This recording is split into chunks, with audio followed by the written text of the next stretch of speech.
Hey guys, my name is Nolan. I'm at my first Rangers game at Madison Square Garden versus the Philadelphia Flyers, and you are watching Post to Post. Hello and welcome to Post to Post, the channel where we discuss all things hockey and all teams. There's been a lot of drama and controversy about this whole Max Comtois situation. I'm actually a little bit disappointed that we have to make this video and talk about cyberbullying because honestly, it's something that I have to deal with every single day with this channel because people think they're tough on the internet and like to call us names, and we've even had death threats and everything. So it's something that I'm very familiar with when it comes to his situation. Now, this all comes because there's a couple of different things that he did that or didn't do that is leading to this, and I think his dives in certain games of this World Junior were unacceptable. Horrendous. I am completely embarrassed as a Canadian that I had to witness that, because that's not what I believe Canada is known for. We're known for quite the opposite of that, so I was definitely embarrassed by that.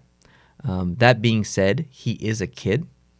Literally, he is a teenager, so I think his mindset, his mind isn't fully developed yet. So, and kids make stupid decisions. I think that was a stupid decision. He missed the penalty shot, and I wouldn't have chosen him. I wouldn't have either. Chosen him. Apparently he was playing with a separated shoulder. I didn't know that. That was announced today. So that even brings up the question even more. Why was he picked for that shot? Yeah. I'm not mad at him that he missed, or that, like, no. I think he made a good run to the net. I think he let go a pretty decent shot. Yeah. And just happened to get stopped by the goalie. I think he had a good idea of what he wanted to do in that shot, and I think he tried to execute that. It didn't work. That's life. Yeah. Not his fault. I think it's okay if we just go back to the embellishment situation and stuff. Yeah. I think it's okay to say that you don't agree with that and that you're embarrassed, and like, I'm not afraid to say that I'm embarrassed by what he did. But I think there's a difference between that and actual cyberbullying. To go onto his Twitter and his Instagram and leave hate comments and send death threats to him and for all this other stuff, I think that's just completely foolish.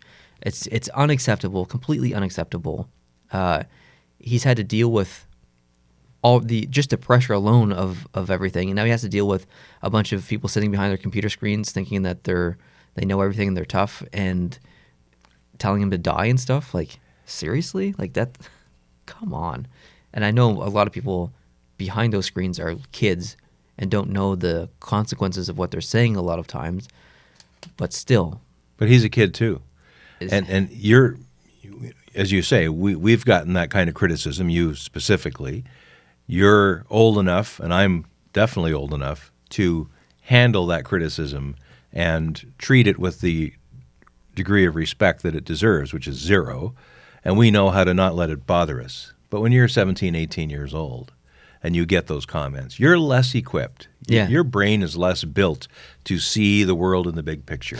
So when you say hateful things like that against any child, a teenager, for anything, whether it's YouTube comments on somebody else's channel, calling some gal fat or whatever, especially when they're not, like, it makes so little sense to me that people get. I just wonder what we're doing wrong in society, where people can sit in their house anonymously and fire these comments out on social media and somehow find a way that makes them feel better about themselves. Yeah, I don't weird. understand that. Like, where are the parents, and what were they taught when they grew up?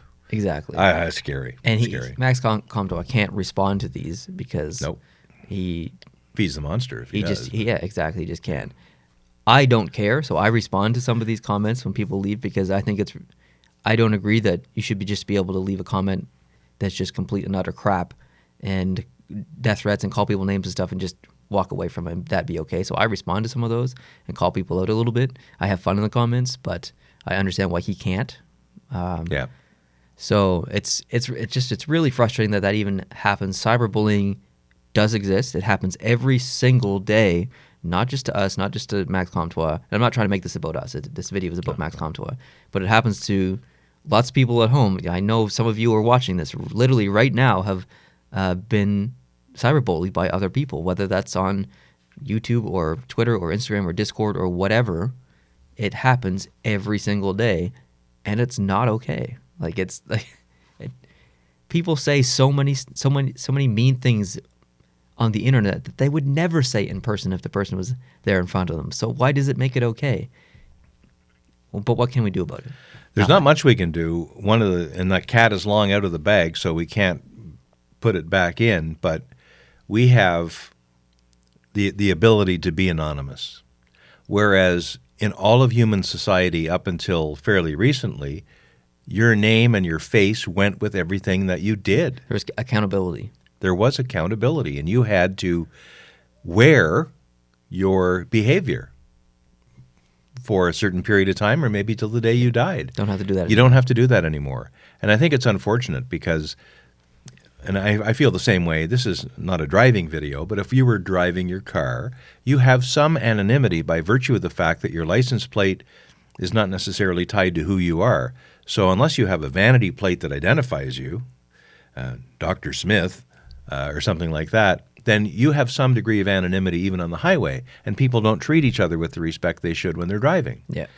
If you had your phone number and your address on the back of your car, you likely wouldn't drive the same as you would now with the anonymity. Likely.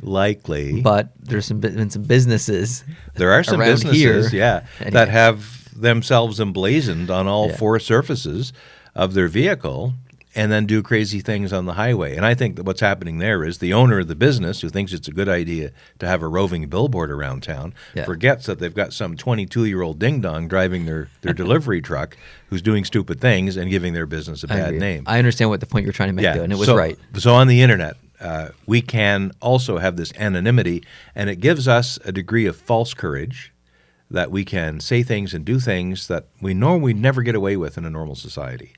And unfortunately, the victims of this are the usually younger folk who aren't fully equipped to handle that kind of discourse. And I don't know what we do. I don't know. I know that I can't speak for the United States because I don't know how you guys handle. And when I say you guys, most of our views are from the United States. I don't know how the United States handles this situation, but here in Canada, the RCMP has a cyber crimes unit, and they are becoming that's growing. They are actually taking things seriously and making arrests and looking into stuff. But it's not easy. It's not easy to find out who someone actually is on the internet. There's a lot of different things you have to go through. You need to have certain computer skills to be able to find this stuff out. But they're taking it seriously here in Canada, and they're not taking it lightly. They're cracking down big time. So I would say watch what you say on the internet. If it's completely and utterly ridiculously harmful and threats, watch out. And how important is Maxime Comtois or even Team Canada or the World Juniors in 2019 in the big picture of life, the life that you will live for all of your 80 years or however many you get? Hopefully it's as many as possible. How important is that? In Canada, maybe more so, and this is on the other side of the Canadian coin. We might have been in the process of developing better controls and better monitoring of this, but at the same time, we're also building such high expectations for our junior hockey players that when they don't succeed, and for Canada, succeeding is the gold medal, silver's not succeeding. When we don't succeed all the way, we have such utter visceral disappointment that some of us feel the need to lash out. And that's part of it too. And Canada's been so dominant over the past 30 years in hockey that people still have the expectation of, well, Canada's always going to win gold, and if they don't, then that's like it's the end of the world. Mm-hmm. What a lot of people don't realize is that Canada's still, I think, the best hockey country in the world. Maybe that's a biased opinion, but Finland and Sweden and the United States are all like right there on the same level as Canada now. There's not really a best country in the world for hockey. There's so many amazing hockey countries that you can't expect Canada to win everything because they don't, and they won't. And it's going to be Finland, and it's going to be Sweden, and sometimes it's going to be Slovakia and the Czech Republic and the United States. Like, it's just, you have to have realistic expectations. You can't you can't threaten to kill someone because your team doesn't win. Like, get a hold of yourself. Yeah. Now, watching the dives and some of his behavior prior to the missed penalty shot, I think that was the straw that broke the camel's back for a lot of people. It was, yeah. And again, he didn't, I don't know if he asked to go out there or not, but it's not his choice. It's Wilson's choice. It's the coach who decides who to put out there. I wouldn't have put him out. I agree. Especially if I'd known he had a separated shoulder, which I didn't until just now. But when you have the weight of an entire country and a guy with a separated shoulder, you're still going to put the weight on both those shoulders. Yeah. I think that's just asking too much. And if you look today at the top 10 scorers and point producers in the National Hockey League, the top 10, with no exception, all 10 of those players from a variety of countries, all were exceptional stars in their World Junior tournaments when they were junior age. They're all graduates of the World Junior Championship tournament. Yep. So it's a very, very important tournament because when you look at that tournament and those players from all those countries, you're seeing the future stars of hockey in the world because they're already identifiable as amazing talents. So it's a great tournament to have. It's a great tournament to watch, but it's not a great tournament to take too seriously from a national point of view. And in 10 years from now, when Max Comtois is playing in the National Hockey League and has an established career, no one's going to remember this that much. Right. Like, it's going to be so insignificant. So unless he continues to do the bad things that he's known for. If he continues to dive, then there'll be problems. But Sidney Crosby was quite a diver and a whiner the first few years he was in the league. It's the reason I don't like him as a player. Yeah, and that still carries on with you. Yes. But he really has not continued that mode of play. He's so much better than he used to be. So much better, yeah. Yeah. So let's hope they all are. I agree. That kind of wraps up this video. I would end this or close this by saying if you think about cyberbullying someone or if you think about leaving a completely, like, there's a difference between constructive criticism and feedback versus insults and death threats and all this stuff. Like, if you're going to leave some negative comments, not just to us, to anyone, or if you're talking to someone, try and be respectful, even if it has a negative tone. Like, it's okay to disagree with something. Absolutely. It's completely okay to dislike something. But if you want to comment on it, do it respectfully. There's no need to cyberbully anyone. There's never a situation where that needs to happen. So just try and be respectful to us and other people in the comment section and people on Twitter and Instagram and players and anyone on the internet. Just try and be respectful. That's all I have to say. There's a couple of ways to do it. One is to say, I completely disagree with what you have just said, and here are the issues that I take with what you said. That's the way to do it responsibly. Or then you can just pop off and say, you guys don't know anything. Or I saw one comment a couple of weeks ago, everyone knows that such and such and such and such is the case. Like, the guy just spouted off, well, everyone knows that's not true. And my comment after that was, someone here knows everyone? No kidding. Yeah. Like, it's just, be careful what you say. Just think about what you say before you say it, before you hit enter. That's all it takes. Just take 5 seconds and think about it. Anyway, thanks for watching, guys. We appreciate it. Hope you're having a good day, and we'll see you in the next video. Adios.